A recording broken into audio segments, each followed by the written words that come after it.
Hi guys. You've probably seen my posts. Yeah, I'm really going through a lot right now. Um my my parents are really upset with me. No one on either side of my family is talking to me. The person I thought was my best friend left. All the acquaintances I had don't ever talk to me. So it's just me and Chico as usual. It's really hard. At least he loves me.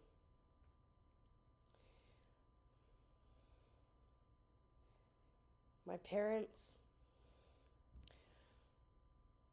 came to work today. They told me a story about my uncle, my dad's brother, and I told them, yeah, he's mad at me. He doesn't want anything to do with me. And then dad told me, yeah, it's because you called the police and you told the police all this stuff that's not true. And so they are upset with you and we're upset with you. And I did tell the police the truth. That's the thing. I didn't lie. And I just, I want my dad to learn that what he did was wrong and that he can't just buy his way out of punishment for his actions that he knows he did. So I did tell the DA. I did tell the public defender.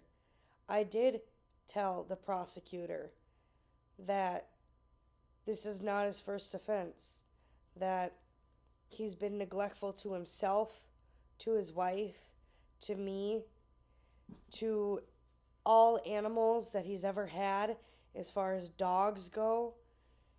And that's the frickin' truth. I mean, you can deny it all you want. He will give money to everybody else, to churches, to homeless, to anybody, but he won't spend a few dollars on himself. He won't spend anything on his loved ones, but he'll give everything he has to people that he doesn't know. But he can't take care of himself. I mean, they had black mold in their bathroom and probably in other parts of the apartment for years since I moved out, and that was 7 years ago. And it got worse and worse. And that's part of the reason why their dog got sick. And like he can't spend, you know, the money it takes to fix the apartment. He's lived in that apartment unit for over 30 years. You have to maintain it. You have to clean it. Like it's not messy. Like there's not like garbage all over, but I mean, after a long time, mold grows. That's just part of being in an apartment. That's what cleaning the walls once or twice a year, maybe once a month, something so that that doesn't happen. But they didn't. And so it got worse and worse. So, and it's not just the mold. Look at the clothes that my dad wears. He wears the same clothes since I was like 8. I'm 29. He's had all the same clothes for 21 years. They're severely worn. He needs new clothes. maybe not new, but new to him. But he won't spend the minimal amount of money it costs to get himself new clothes. They get their food from food pantries, which is fine, but a lot of the time it's expired food.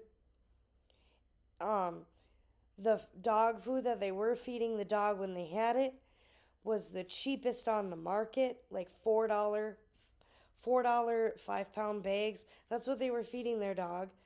And their dog got really sick, was hacking all the time. And on top of that $4 bag of food, they were feeding her chicken carryouts, cheap, cheap, cheap treats. And it wasn't healthy.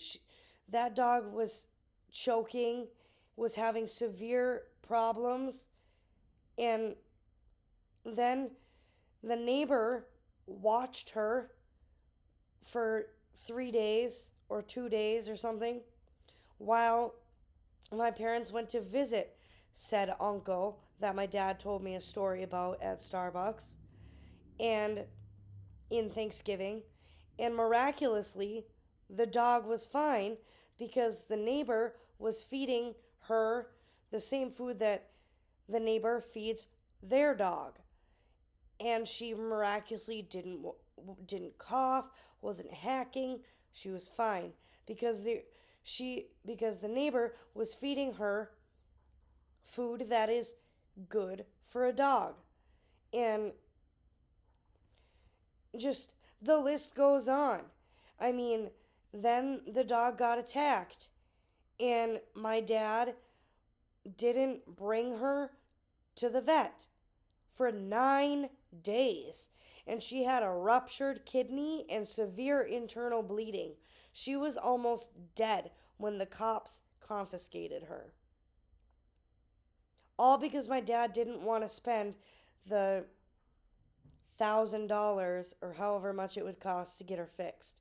Now he's going to have to pay 10 times that plus more because he didn't want to take care of his loved ones. He doesn't care about himself. He doesn't care about his wife. He doesn't care about me. He doesn't care about anything. All he cares about are the people that will never be able to help him, which is fine. That's a great and loving big heart he has. But you always come first. I and Chico come first. Then I give. But I have to make sure that all my needs are met. Then I can give and give and give. My time, my money. But I have to make sure that I'm okay first. And my parents don't do that. They just give everything they have and neglect themselves. And I mean, he needs to learn that he is just as important, if not more important, than the other people that he is helping. And he knows what he did. He knew when he was doing it that he wasn't doing the right thing. And I just want him to learn his lesson. Not by paying $10,000 and wiping away a fine.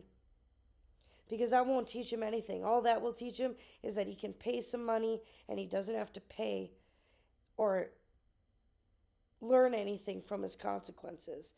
It'll just teach him that he can buy anything, he can buy his way out of punishment. And that what he did was right. But it wasn't right, which is why I went to the prosecutors and told them to make sure he sits for at least a month. And yeah, a lot of people might say that's revenge, but it's the only way my dad will learn. My dad, I know my dad. He's my dad. He's been in my life for 29 years. I know my dad better than anybody else besides my mom. I know that my dad will not learn if he just has to pay a fine, and that's the end of it. He won't learn. He'll think that what he did was okay. So, yeah, I did go to the police.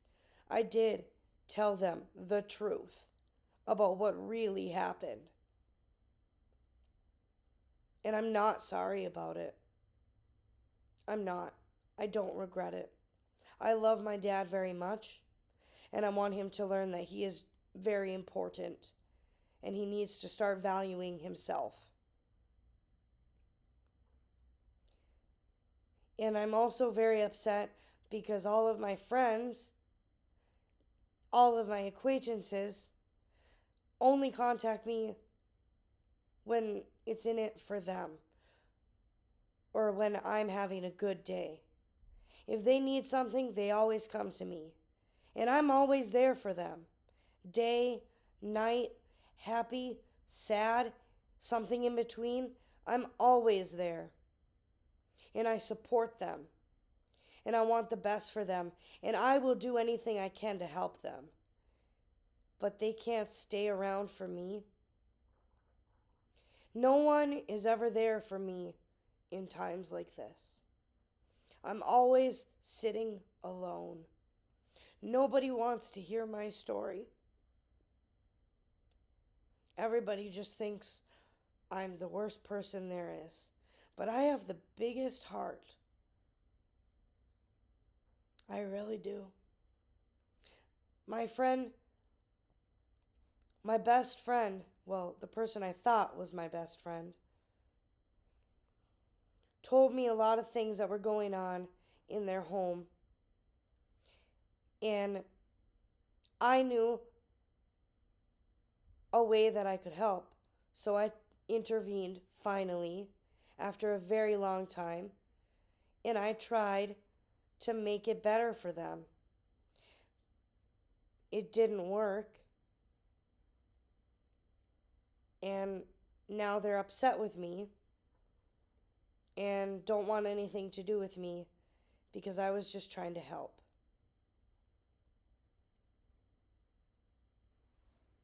And it's really hard. It's really hard because I don't know anyone that would do that for me.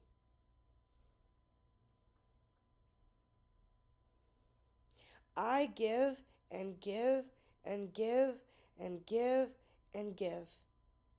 And I never get anything in return.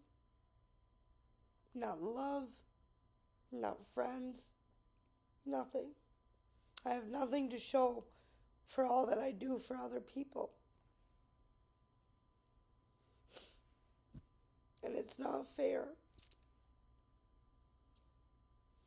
But I'm a strong person.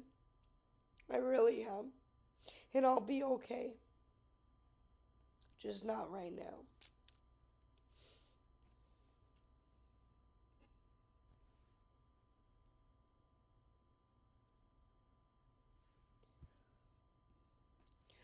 I just got out of a relationship, an abusive relationship.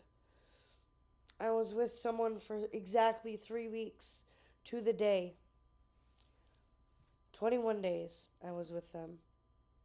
I should have known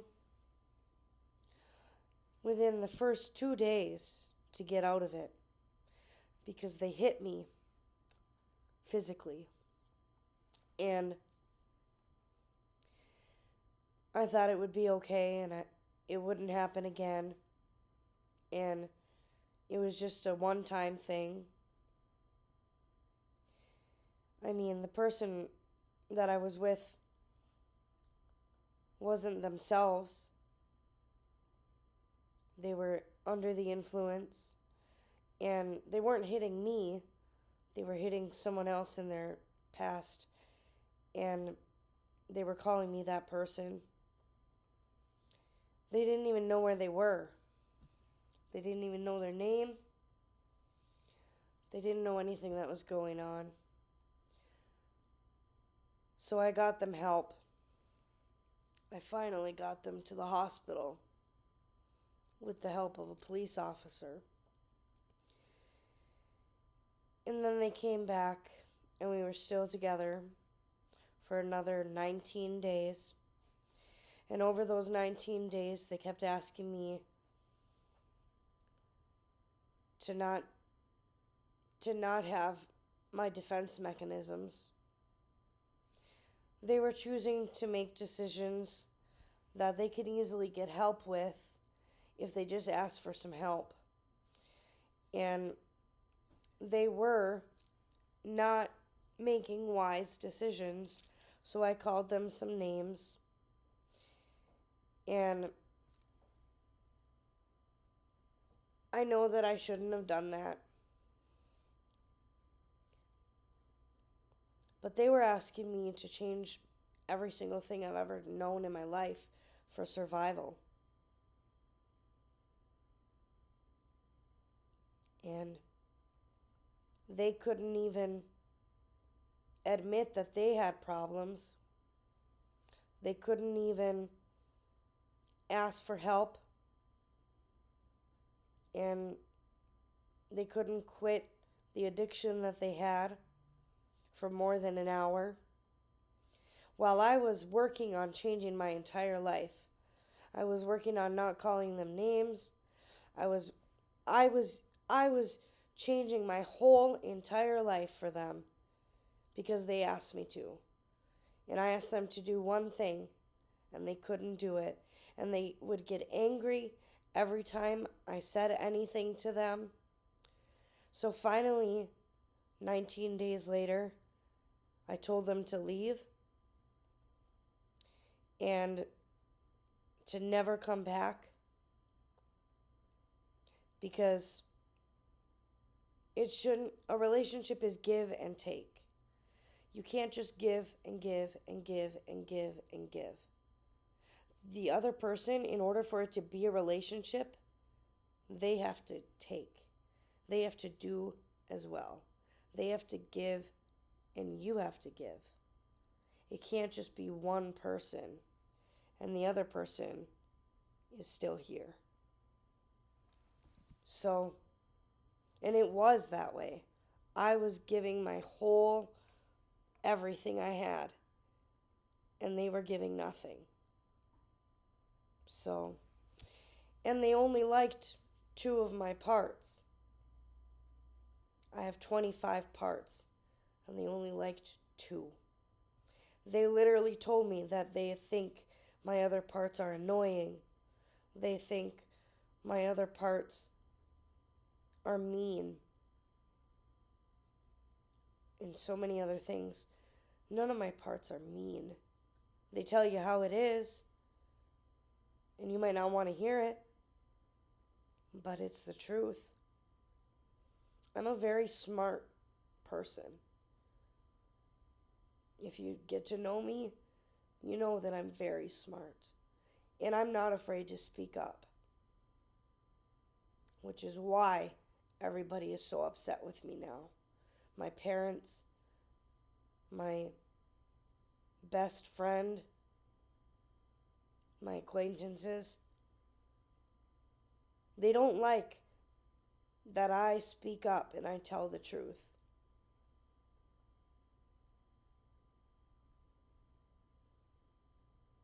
But I'm not someone that will just watch someone get hurt over and over and over and not do anything about it. I'm sorry. I'm not just a standby. I will actually make change. And if you don't like that, fine. You don't need to be in my life then. If you can't appreciate all that I'm willing to do for you and how much I'm willing to love you and give and give and give, don't stick around. Because I'll give you my whole heart on one platter. I do. A lot of people don't like that. So here I am, all alone, all over again. Nothing to show for it. No friends, no family. My blood, my family, my blood, none of them talk to me. No one reaches out to me. Family is someone that will listen to you and support you no matter what. And I don't hear from any of them.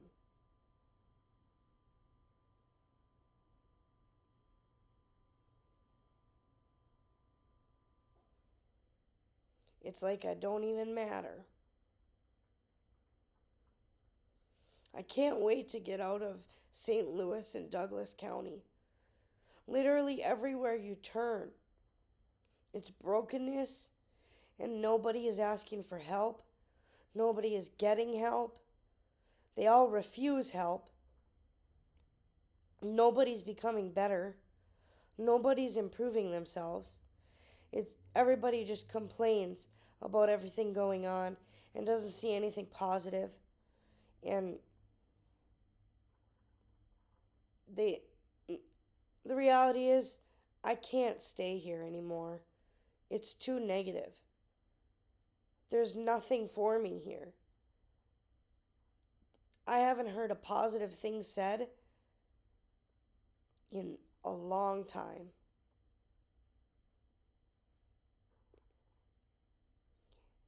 And I think it'll be different when I move. Because I'm going to surround myself around people that are positive. People that are real. Not just positive. Not just negative. People that are real. People that are trying to make themselves better. That are in recovery. And that are success stories. I am a success story. I've been through a lot in my life. And I am so successful for all that I've been through in my life.